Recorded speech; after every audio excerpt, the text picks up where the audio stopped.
Sveiki, esu humanitarinių mokslų daktaras Andrius Martinkus ir tęsime mūsų apmąstymus apie kintantį pasaulį ir apie Lietuvos, lietuvių tautos, Lietuvos valstybės vietą šitame kintančiame pasaulyje.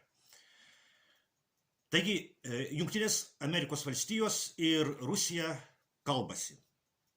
Kovo 24 dieną Saudo Arabijos sostinėje Riede Jungtinių valstijų ir Rusijos derybininkai kalbėjosi net 12 valandų. Oficialiai skelbiama, kad jie aptarė laivybą Juodojoje jūroje ir kitus, kaip sakoma, techninius klausimus. Aišku, kad viešai apie viską, apie ką buvo kalbama, nepranešama, bet mums ir netaip svarbu žinoti visas rusų ir amerikiečių derybų Saudo Arabijoje smulkmenas. Mums svarbiausia yra suprasti pagrindinį dalyką, kuris yra viešas ir neslepiamas. Tas pagrindinis dalykas yra tai, kad amerikiečiai ir rusai tiesiog kalbasi. Jie kalbėjosi net 12 valandų.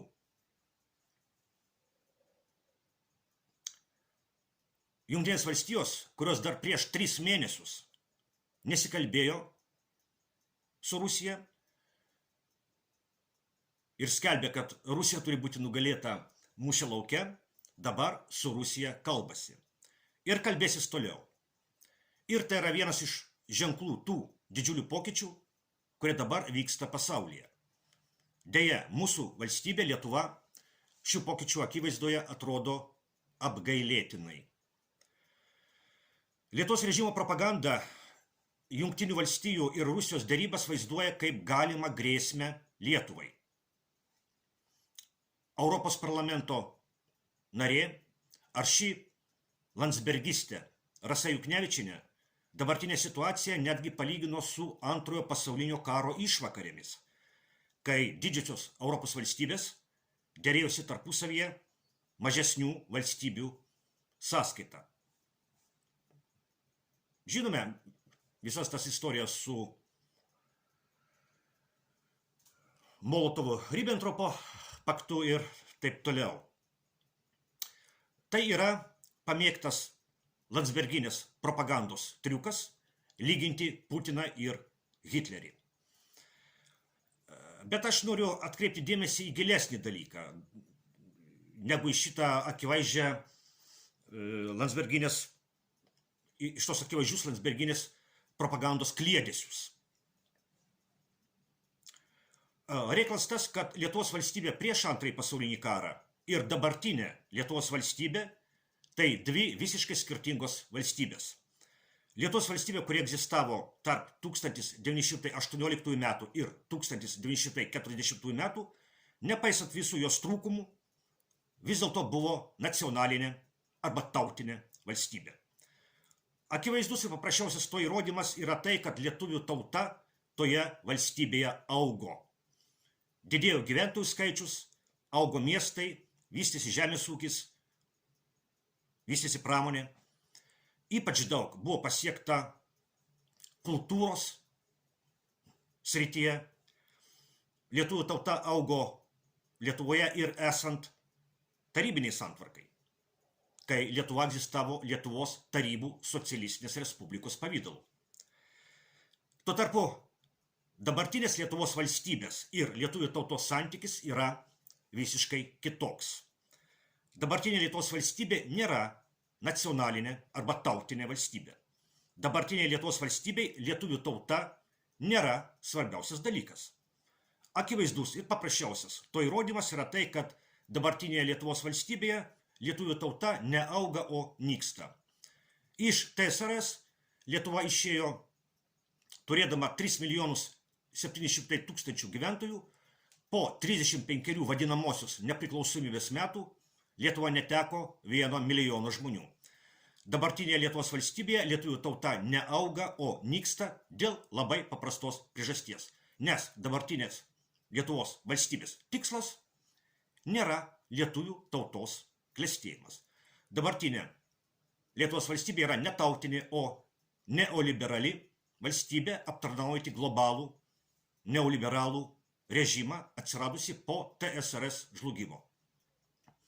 Kalbant paprastai, dabartinė Lietuvos valstybė tarnauja ne lietuvių tautai, o globalistams.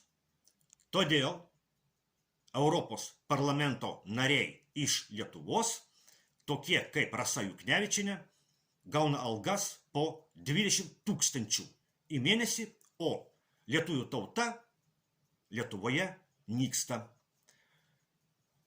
Nepamirškime, ką pasakė Vytauto Landsbergio gerbėja Nijolė Oželytė, kad po 100 metų Lietuva išnyks ir tai, pasak jos, bus gerai.